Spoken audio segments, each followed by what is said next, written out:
Bonjour. Alors pour le cours 2, on va parler maintenant de l'accélération, mais on va continuer à utiliser les calculs aussi qu'on a appris au dernier cours. Donc juste avant de commencer, par contre, d'introduire les notions d'accélération, je veux revenir avec vous sur deux exercices qui étaient à faire. Donc j'ai choisi deux exercices qui étaient à faire dans votre devoir du cours 1 et je vais les expliquer. Ça va me permettre d'aborder certaines choses avec vous, puis après ça, on va commencer les notions pour le cours 2. OK, on va commencer avec, pour les deux exemples que je voulais rajouter, ça va être la page 31, le numéro 11. Donc, on dit la distance qui sépare Montréal de Vancouver est de 3694 km. Puis ensuite, on dit si un voyage en avion entre ces deux villes dure 4h40 minutes, donc ça c'est l'intervalle de temps, delta t égale 4h40 minutes. On demande ensuite quelle est la vitesse scalaire moyenne de l'avion en km/h. Donc ici, j'ai choisi cet exemple-là juste pour vous rappeler qu'on ne peut pas ici simplement dire que ça c'est un delta t de 4,40. Pourquoi? C'est qu'une heure, c'est divisé en 60 minutes. Donc pour savoir ici, pour mettre en chiffres décimales, on va donc comparer 40 minutes par rapport à une heure qui est 60 minutes. Ça va nous donner en décimale la fraction d'heure représentée par le 40 minutes. Ça, c'est 2 tiers, donc c'est 0,667 heures. Alors, notre delta t, je vais le transformer ici dans un chiffre décimal, donc 4,667 heures. Puis là, on va pouvoir calculer notre vitesse scalaire moyenne en kilomètres par heure. Donc, remarquez que quand on dit kilomètre-heure, dans la vie courante, c'est des kilomètres par heure. Donc, la vitesse scalaire moyenne, c'est distance parcourue divisée par le temps écoulé. Donc, 3694 divisé par 4,667.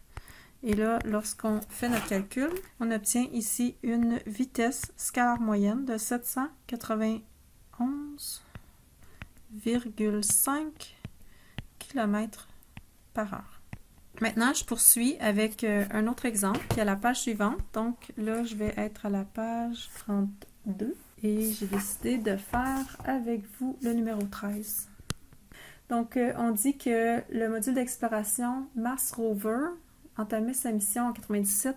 Ça, c'est un petit robot qui a été déployé sur la planète Mars. Donc, on disait que lorsqu'il faisait une communication radio, ça prenait 12 minutes de se rendre de la Terre au module. Par exemple, si on voulait envoyer une directive au robot de prendre un échantillon de sol, il fallait lui envoyer ça par des communications radio.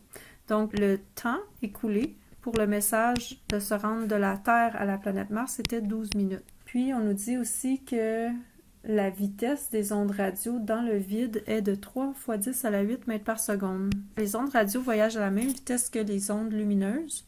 C'est pas un hasard, c'est que les deux, ce sont le même type d'ondes, c'est les ondes électromagnétiques. Là, on demande à quelle distance de la Terre se trouve la planète Mars. Donc, on cherche la distance d. On va utiliser l'équation de la vitesse scalaire moyenne. Ça va être la distance d sur le temps écoulé. Là, encore une fois, on a des unités on va devoir un petit peu transformer parce que c'est pas compatible ici des mètres par seconde avec des minutes. Je vais travailler avec mètres et secondes que j'ai dans ma vitesse. Ça va être quand même assez facile. Je vais juste transformer mon temps en secondes. Donc, dans chaque minute, il y a 60 secondes. Fait que je vais faire 12 fois 60. Ça me donne 720 secondes. Donc là, OK, j'ai mon équation. Je mets toutes mes valeurs dedans. Donc, comment je fais pour isoler D? Il s'agit ici de se débarrasser du dénominateur 720. Donc, je vais multiplier chaque côté de l'équation, je vais le multiplier par 720. OK? De cette façon-là, je vais me débarrasser du 720 qui était en dessous du D. Fait que j'ai 3 fois 10 à la 8 multiplié par 720 égale la distance D. Donc là, je peux calculer ma valeur. Alors, pour la notation scientifique, je vous explique qu'il y a une façon de pitonner ça super rapidement sur votre calculatrice. Plutôt que de faire, si vous voulez écrire 3 fois 10 à la 8, plutôt que littéralement taper 3 multiplié par 10 avec un exposant 8, puis là, des fois, il faut avoir des exposants négatifs aussi. plus qu'on pitonne sur une calculatrice, plus qu'on a de chances de faire d'erreurs. OK? Fait que essayez de trouver sur votre calculatrice un bouton qui s'appelle soit EXP ou encore E majuscule. Ce bouton-là, ce qu'il fait, c'est qu'il fait x10, puis là, il attend à quelle puissance. OK? Il attend le chiffre que vous allez lui donner, ça va être la puissance, donc 10 que vous allez mettre. On va faire un petit test. Donc, si on veut taper 3 fois 10 à la 8, la vitesse de la lumière, bien, vous tapez simplement 3, votre bouton EXP ou EE, 8. Puis là, si vous faites égal, il devrait afficher bien, soit 3 fois 10 à la 8 ou si vous êtes en mode, disons, comme le mien, là, il va vraiment afficher 300 millions. OK? Donc, vous avez l'image ici. Vous pouvez le faire avec un plus petit chiffre là aussi. Si jamais votre calculatrice, elle met toujours tout en chiffres scientifiques quand c'est gros, vous pouvez le faire comme 3 fois 10 à la 2. 3 fois 10 à la 2, c'est 300. Donc, quand vous faites égal, vous devriez avoir 300. Ça, c'est pour rendre vos calculs plus efficaces, moins de chances de se tromper. Fait que ce bouton-là, vous allez l'utiliser énormément si vous allez étudier quelconque cours de sciences ou de physique là, dans les sessions à venir. Et là, ça va être une distance qui va être en mètres parce que j'avais des mètres par seconde. Puis là, je multiplie par des secondes. Et ça nous donne 2,16 fois 10 à la 11 mètres. Bon, on s'entend que c'est une très grande distance, là, la distance entre la Terre et la planète Mars. Probablement que dans le livre, la réponse est donnée en kilomètres. Si je veux mettre ça en kilomètres, bien, je vais avoir moins de kilomètres que de mètres. Hein? Puis vous vous rappelez que la différence, là, c'est un facteur de 1000. Donc, je vais diviser par 1000 ma réponse. Puis, ça va me donner la valeur en kilomètres. Donc, 2,16 fois 10 à la 8 kilomètres.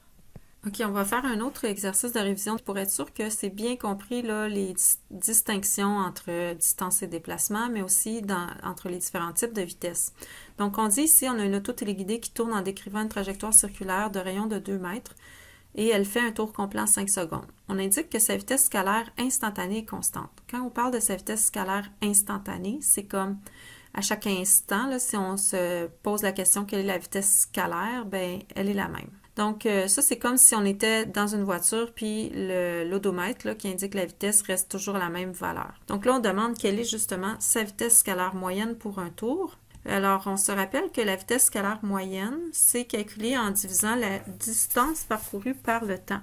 Par contre, je vais rajouter ici VSM pour être constante avec la notation que j'avais prise au dernier cours. Donc, vitesse scalaire moyenne, distance sur le temps. La distance ici, pour le 5 secondes qu'on a, ben c'est un tour complet. Alors, un tour complet, on se rappelle que c'est, comme distance, c'est une circonférence qui se calcule comme 2 fois pi fois le rayon.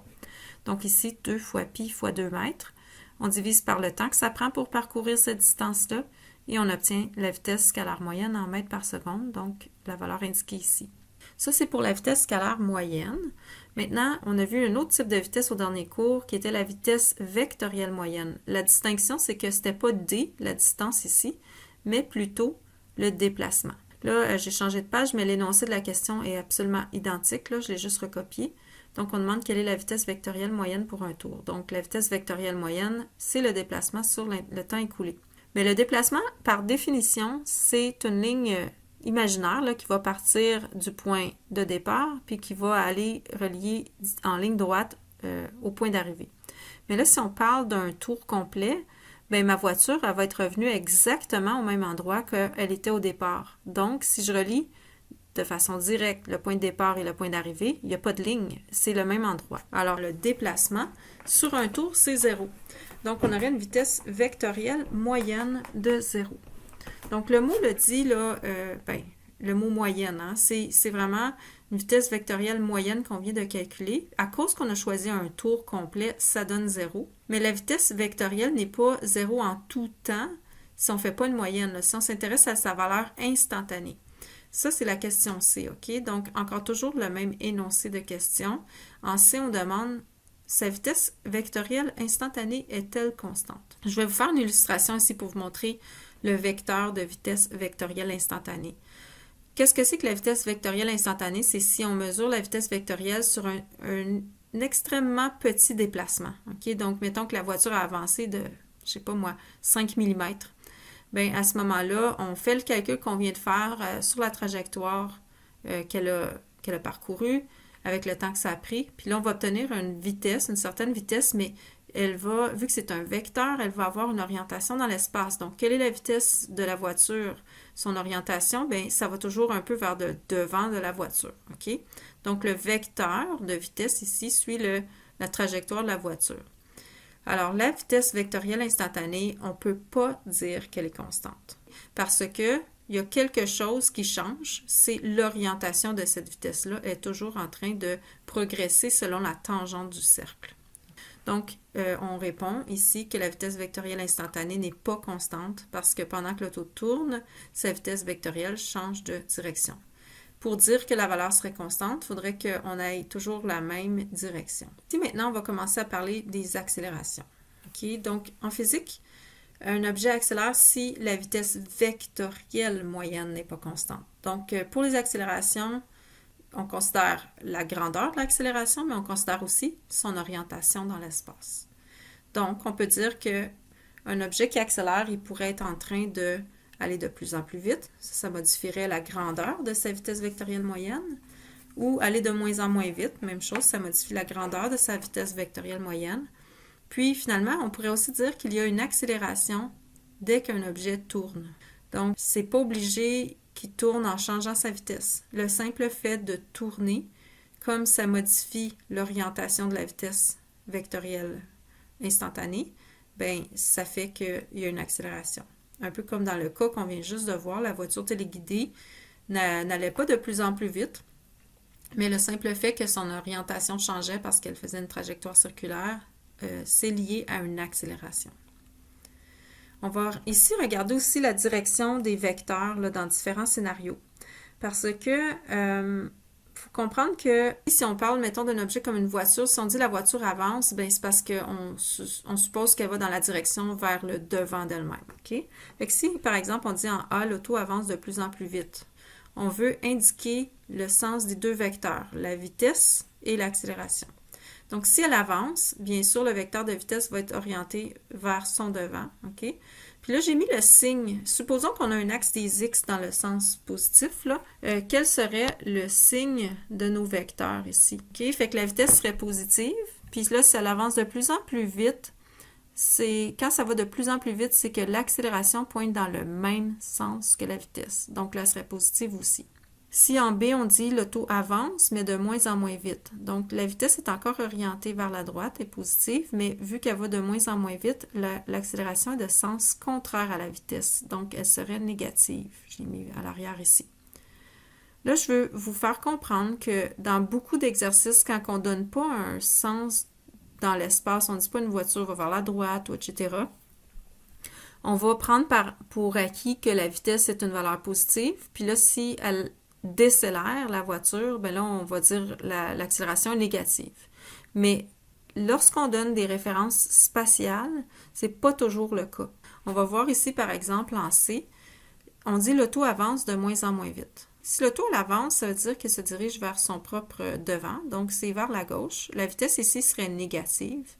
Puis là, si c'est de moins en moins vite qu'elle avance, ça veut dire qu'il faut que l'accélération soit de sens contraire à ce vecteur de vitesse-là. Fait qu'on aurait une accélération ici qui serait positive malgré que l'auto ralentit. Fait que ce qu'il faut comprendre, c'est que le signe qui est important, c'est on compare la direction du vecteur avec l'axe des X normal.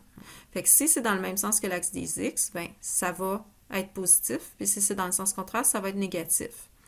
Puis quand une auto augmente sa vitesse, bien, l'accélération, elle doit absolument pointer dans le même sens que la vitesse. Si l'auto diminue sa vitesse, l'accélération doit pointer dans le sens contraire de la vitesse.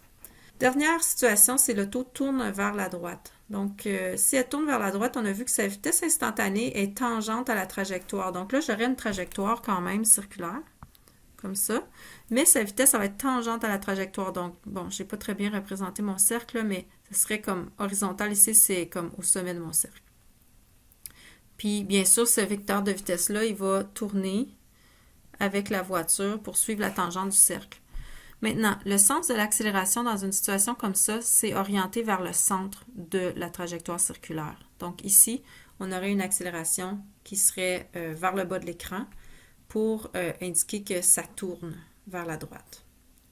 On va revenir à ce type d'accélération-là, surtout un peu plus tard. Okay? Pour l'instant, on s'en tient plus aujourd'hui à des accélérations qui font augmenter ou diminuer la valeur de la vitesse de la voiture. Je vous montre ici une petite modélisation qui indique le vecteur d'accélération et le vecteur de vitesse pour une voiture. Donc là, ça va aller vite, je vais le montrer 2 fois, OK? Mais vous allez voir comme si il y a une accélération par là, bien, la vitesse elle va augmenter dans la même direction. OK? Puis, suivez l'évolution un peu des 2 vecteurs. La voiture tourne.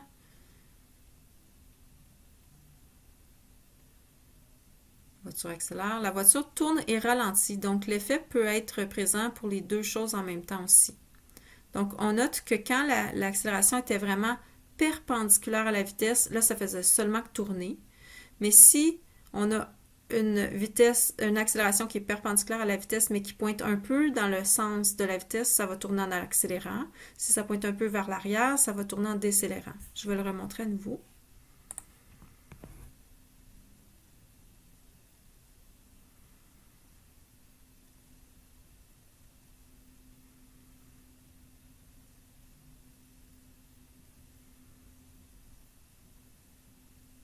OK, voilà. Donc, c'est pour vous montrer un peu en temps réel qu'est-ce qui se produit avec ces 2 quantités-là.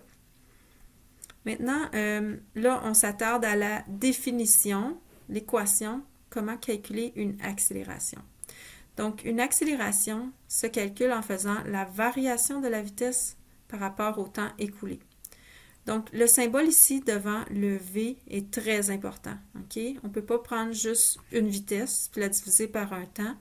Il faut que ce soit une variation de vitesse. Une variation, c'est tout le temps la valeur finale moins la valeur initiale. OK? Donc, je pourrais réécrire l'équation ici comme la vitesse finale moins vitesse initiale sur le temps écoulé entre ces 2 vitesses-là. OK? Entre le moment où l'objet a les 2 vitesses.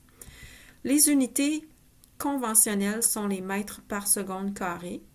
Mais ce qu'on retient, c'est que c'est des unités de longueur divisées par une unité de temps au carré. Vous allez avoir quelques exercices où est-ce qu'on va travailler avec des kilomètres par heure carrée. Donc, c'est moins standard, mais ça se fait aussi. On va faire un exemple là-dessus. On dit, on a une auto qui roule à une vitesse de 40 km par heure.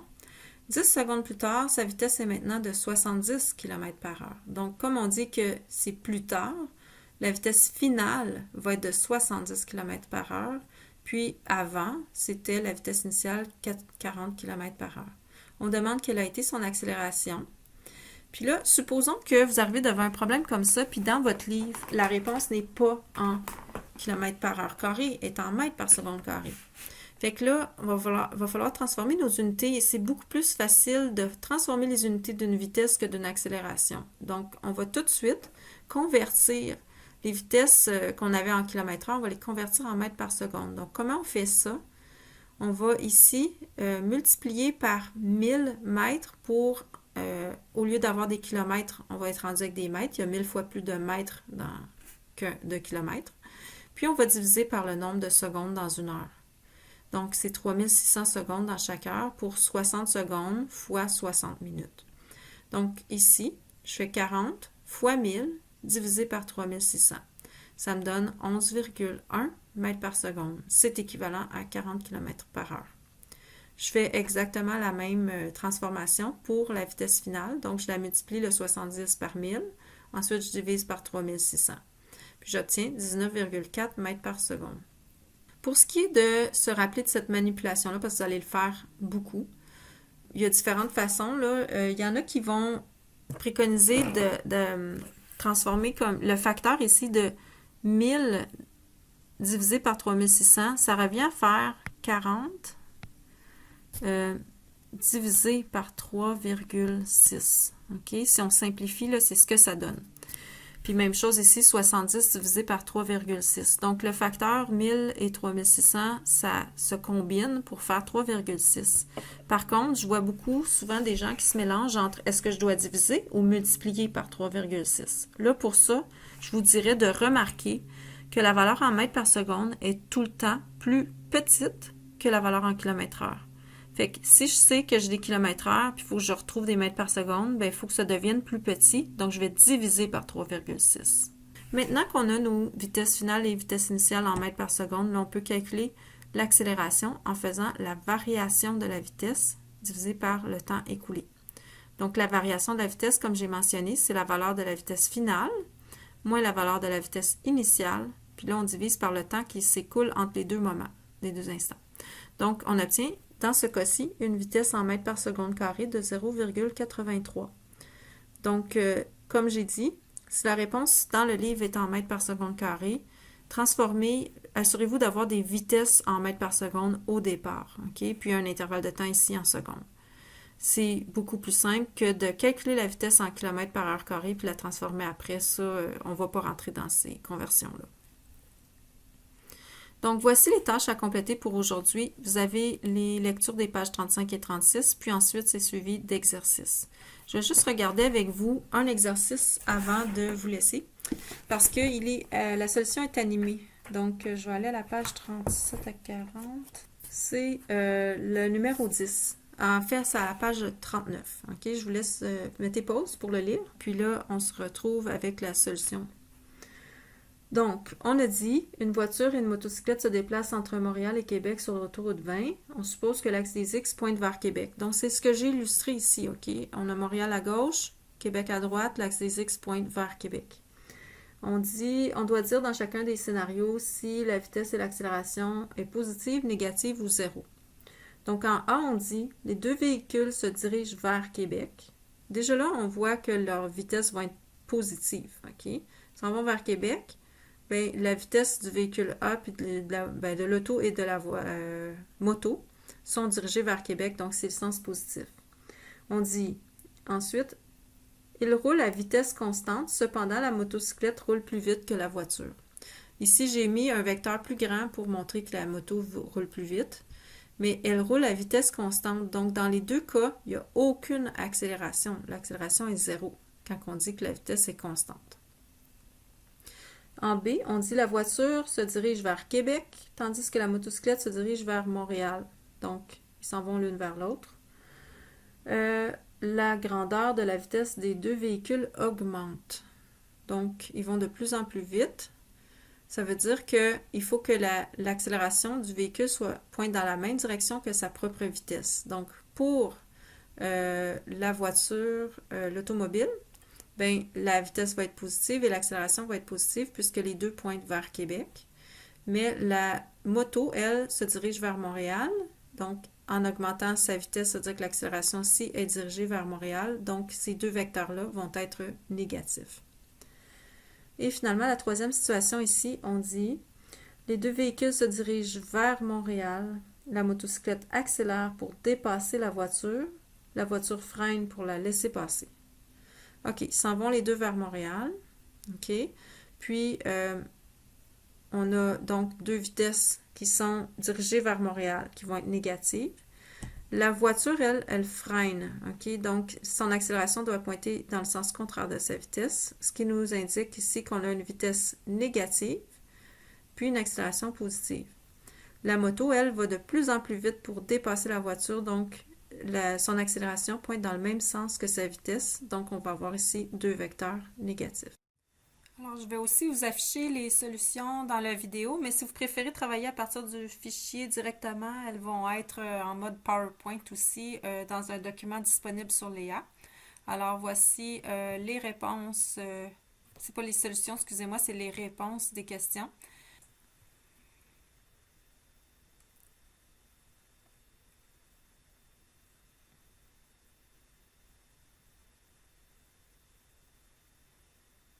Au numéro 5, je vous montre, il y a une petite animation. Là. Donc, si vous l'ouvrez en mode PowerPoint, vous allez pouvoir voir un peu, disons, l'animation. Mais c'est pas grand-chose. C'est que l'hirondelle, elle se déplace premièrement vers l'est, puis ensuite vers l'ouest.